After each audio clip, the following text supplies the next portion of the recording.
wannan gayan wannan tsohon ma zan ce kai ya za a idan wannan gabar da yake so mu daura da shi ta kakkanu ayo haka yake so mu daura da ita kenan ko ni zai duka yaro ba da in je gurin nata ba da wannan uwar kudin a zo a yi mun wannan aikin da haidin yara sun mun kwashi cuta ce ma wannan da zan kama yaro ai na kai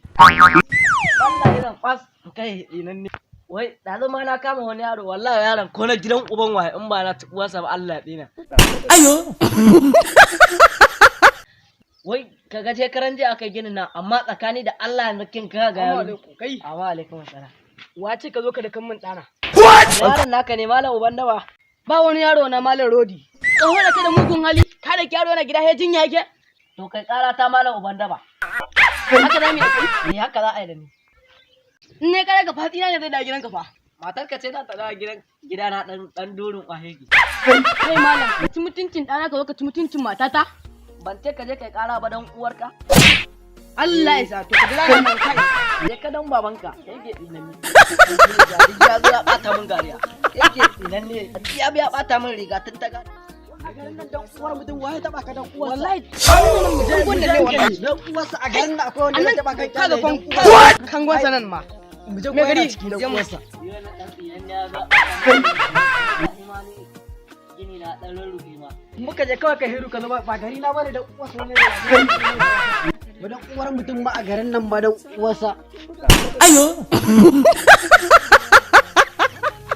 muka ga Allah iya ina ne dan Allah wala ya zaka dinga mun haka ba Allah ya haka baka gari ne ba Allah bai nema kai wai yau kan nan ka kai shi bane a wajen maka ne dan uwarka amma na lokun nan banka kai ba ta iya hege da rai kunya ai wannan fitsara ce ma me gari kake ga haka me gari me duniya ne dan dan uwarka yake nan ka zo dan uwarka ka zo ka taɓa mu abin nan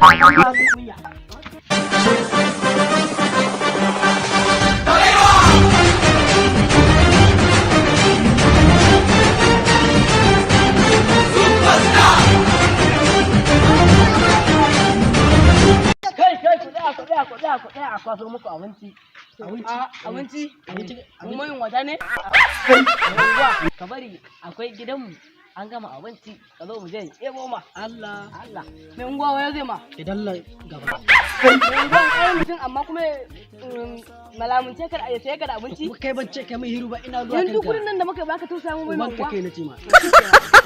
ba kai sai ji da kai uwa buzu da mai unguwa ka zo mu tafi ebo ma abinci kai sabon aure ne sabo tiya mu je mu wajen ya ce ma kai kuma baka da hankali ayo kai yanzu dan ubanka a lokacin wannan tinibin in ka ce rigimar za ka yi bai bayar rigimar da kai ai kara aje a baka abincin ka je ka kara fa na kama karan me to zan kai gaba tunda karan me ka kawo mu karan me ka kawo an sai ka da abinci ko shikenan kada kake ta wannan abun karan wa ka kawo mu dan na fa kama fa mai duka fa uban kai da dan naka burak uban ku me wannan mutunci uban ka nace dan fella mama kaga za a kai gaba za ka zo ka same ni kiyaye na ran da Allah shikenan je ka tafi dan kai yanzu me ungwani zai haka ni zai sai a shi za sai da abinci ko dan harka ce ai kasan harka ce ta banda ni ma an tsiran ki karshen kewa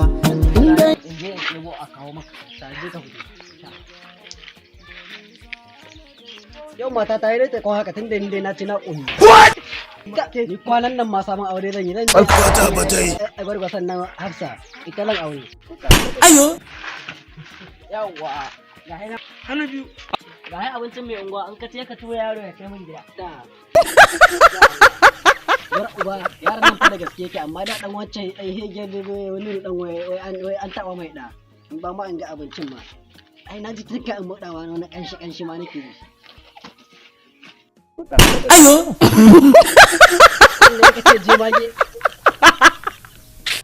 ayo